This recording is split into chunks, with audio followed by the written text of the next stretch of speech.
प्यारे बच्चों, जैसा कि पाठ का नाम यूनिट 1 इलेक्ट्रोस्टैटिक है, मैं आपको पहले भी बता चुका हूँ। इलेक्ट्रोस्टैटिक का अर्थ है चार्ज एट रेस्ट।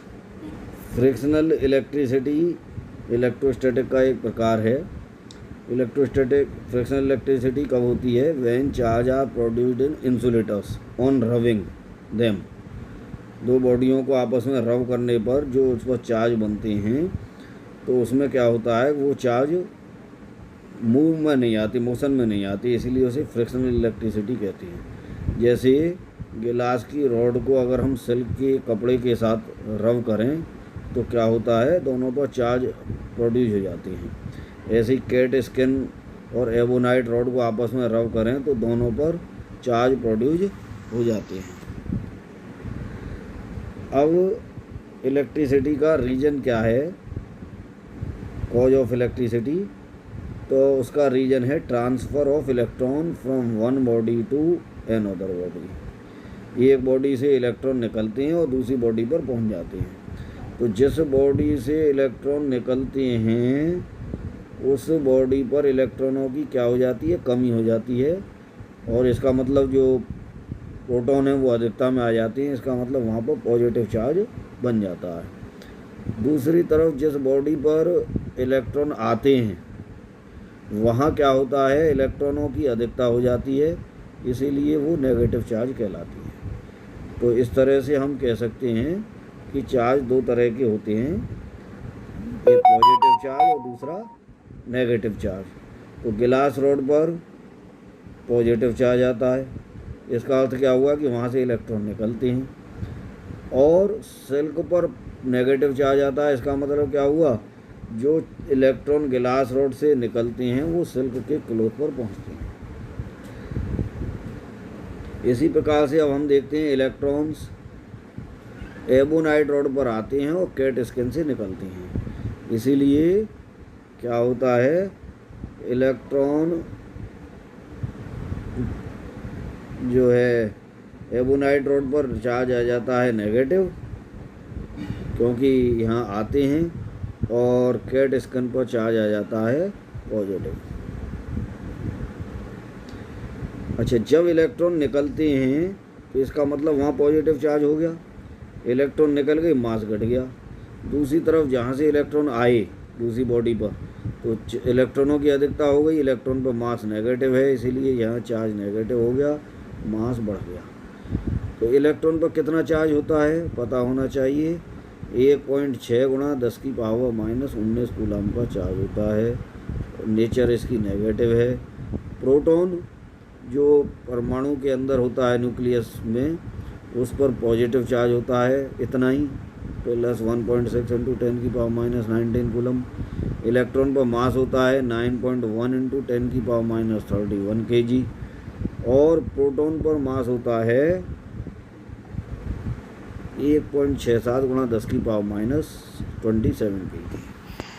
तो हम ध्यान देने वाली बात यह है कि जब फ्रिक्शनल इलेक्ट्रिसिटी के द्वारा चार्ज प्रोड्यूस होता है तो उसमें केवल इलेक्ट्रॉनों का ट्रांसफ़र होता है, प्रोटॉनों से कोई मतलब नहीं है, प्रोटॉन न्यूक्लियस के अंदर ही होती है। तो इलेक्ट्रॉन के मास के बराबर कमी आती है, और चार्ज जहाँ से इलेक्ट्रॉन निकलते हैं पॉजिटिव, जहाँ पहुँचते हैं वो नेगेटिव बनता है। अब आते हैं हम चार्ज की प्रॉपर्टी। चार्ज की प्रॉपर्टी अभी जैसा आपने देखा, चार्ज दो तरह के हो गए, एक पॉजिटिव एक नेगेटिव। दूसरा चार्ज हमने क्या देखा, पेयर्स में बने, एक पॉजिटिव एक नेगेटिव। तीसरा हम देखते हैं कि चार्ज जो है क्वांटाइज्ड होता है। क्वांटाइज्ड का मतलब एक बॉडी से निकलेंगे तो एक इलेक्ट्रॉन निकलेगा, या दो निकलेंगे, या तीन निकलेंगे, नंबरों में निकलेंगे। n बराबर 1 2 3 इंटीजर नंबर हैं, तो उतना ही चार्ज हो जाएगा। एक इलेक्ट्रॉन निकला तो चार्ज बन गया उस पर 1 E, दो निकले तो 2 E, तीन निकले तो 3 E। तो इस तरह से चार्ज जो है वो क्वांटाइज्ड कहलाता है। प्लस माइनस है नहीं, प्लस इसलिए कह रहे हैं हम, जहाँ से चार्ज निकले वो पॉजिटिव, और जहाँ पर चार्ज पहुँचा दूसरी बॉडी पर वो नेगेटिव होगा। तो या तो प्लस एन ही होगा चार्ज, या माइनस एन ही होगा। अब इसके बाद में दूसरा प्रॉपर्टी है इसकी like charge repel each other, जैसे पॉजिटिव चार्ज हैं वो एक दूसरे को रिपेल करेंगे, और unlike charge attract each other. ये बात ध्यान रखनी है। अगली जो प्रॉपर्टी है वो है charge is conserved in nature. Total charge यानी सिस्टम पर कांस्टेंट रहता है। इसका एग्जांपल हम ये देख सकते हैं कि एक इलेक्ट्रॉन और पॉजिट्रॉन आपस में रिएक्ट करके दो फोटोन बनाते हैं। फोटोन पर कोई चार्ज नहीं होता, जीरो चार्ज। इलेक्ट्रॉन पर -1 चार्ज होता है, पॉजिट्रॉन पर +1। तो हम क्या देख रहे हैं, रिएक्शन से पहले टोटल चार्ज जीरो और रिएक्शन के बाद भी जीरो, कोई इफेक्ट नहीं आया। तो इसे कहते हैं कंजर्व्ड, कोई अंतर नहीं आता, टोटल चार्ज कांस्टेंट रहता है, टोटल चार्ज कांस्टेंट रहता है। ये भी एक प्रॉपर्टी है। अब देखते हैं चार्ज की यूनिट। एसआई यूनिट अगर चार्ज की देखें तो वो कूलम है, इसे सी से डिनोट करते हैं। सीजीएस यूनिट स्टेट कूलम है। इनमें रिलेशन है 1 कूलम बराबर 3 × 10⁹ 9 है ये, इसे 10⁹ कर लेना, 3 × 10⁹ स्टेट कूलम। अब इसके बाद आगे बढ़ें, कूलम्स लॉ।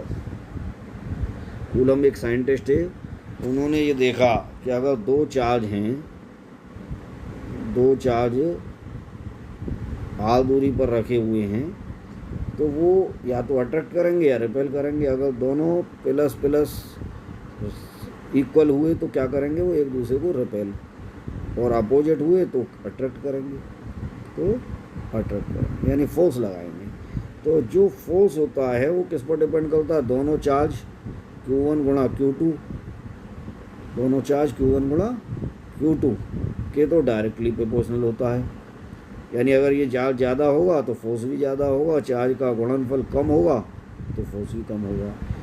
और बटे r², यानी inversely proportional to square of distance. Means अगर डिस्टेंस हम कम रखेंगे दोनों चार्जों के बीच की तो फोर्स ज़्यादा होगा, और अगर डिस्टेंस बढ़ा के रखेंगे तो इनवर्सली है तो फोर्स कम हो जाएगा, डिस्टेंस के इनवर्सली प्रोपोर्शनल है।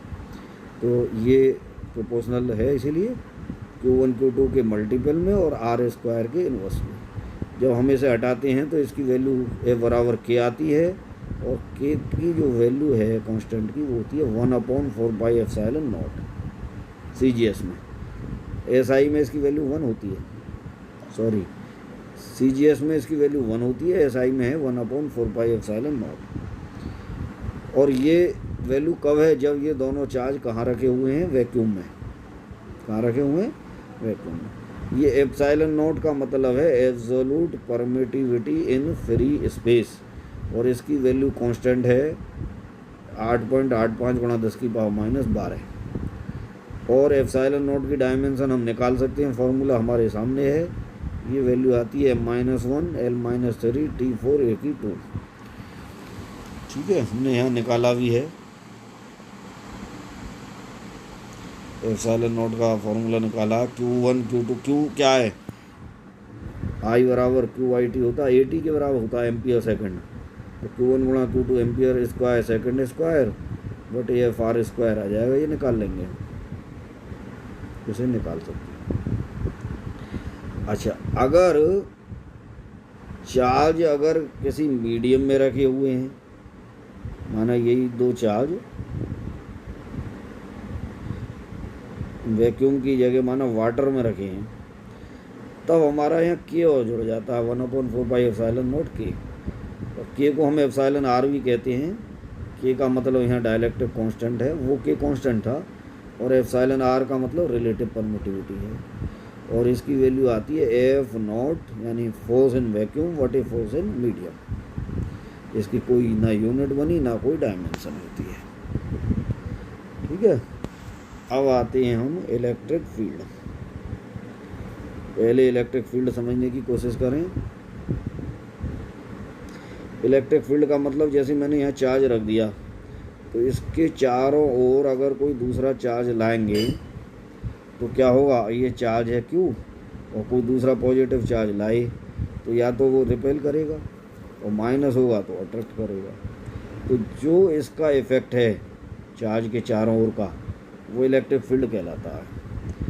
और अब आता है इलेक्ट्रिक फील्ड इंटेंसिटी, इसको वेक्टर क्वांटिटी है ई से डिनोट करते हैं।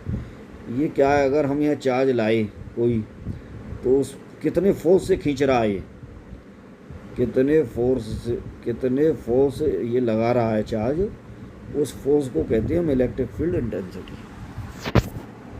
माना ये चार्ज है और इसकी वजह से यहाँ इलेक्ट्रिक फील्ड बन रहा है। अगर ये चार्ज ज़्यादा होगा तो इलेक्ट्रिक फील्ड ज़्यादा होगा, कोई दूसरा चार्ज लाएंगे यहाँ तो ज़्यादा फोर्स से खींचेगा या ज़्यादा फोर्स से रिपेल होगा, और कम हुआ तो कम फोर्स से खींचेगा।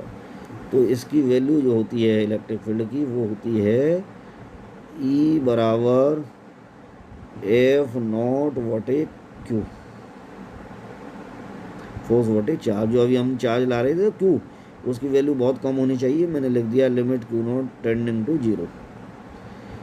तो F में हमने देखा था वहाँ 2 Q हैं, F में Q1 Q2 है ना, तो 1 Q कम हो गया, तो अब E में हमारा 1 Q रह जाता, 1/4πε0 Q बटे R स्क्वायर। या अगर हम यहाँ देखें तो F बराबर क्या आ रहा है, Q0 E। ये भी एक फार्मूला है, F बराबर Q0 E।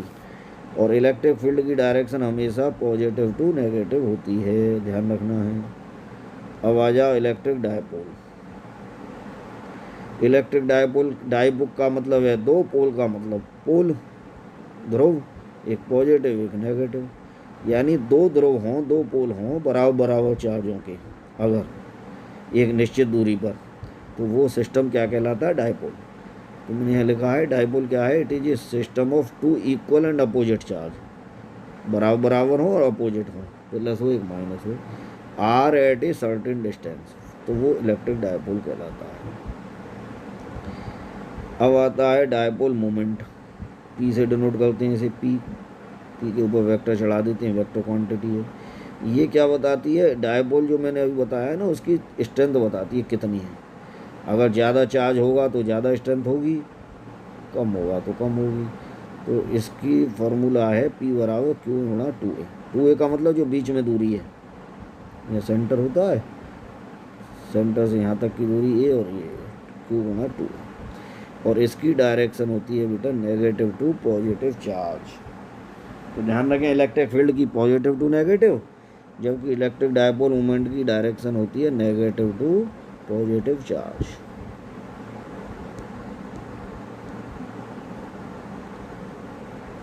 तो आज का पोर्शन यहीं समाप्त करते हैं। तो आज मैंने electric field intensity, electric dipole बताया, इनके फॉर्मूले चार्ज और मास बताएं, इनको याद करना है। कल फिर मैं आगे बताऊंगा और इससे संबंधित न्यूमेरिकल भी कराए जाएंगे।